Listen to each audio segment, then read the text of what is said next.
আমার এই ফুল গাছ অপরাজিতা গাছের বয়স হয়ে গেছে 3-3.5 বছর হয়ে গেছে। দীপ আমাকে দিয়েছিল রেডি করে ছোট বাচ্চা চারা, আর এখনও রেগুলার ফুল হয়ে যায়। আজকে অনেক ফুল হয়েছে, তাই সবাইকে একটু দেখাচ্ছি, একটু শেয়ার করছি সবার সাথে।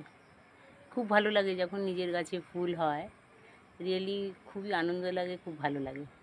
তখন মনে হয় গাছেই থাক ফুলগুলো, ঠাকুরের কাছে দেবো না, গাছেই থাক, এমনি মনে হয়। অপূর্ব যাকে লাগে।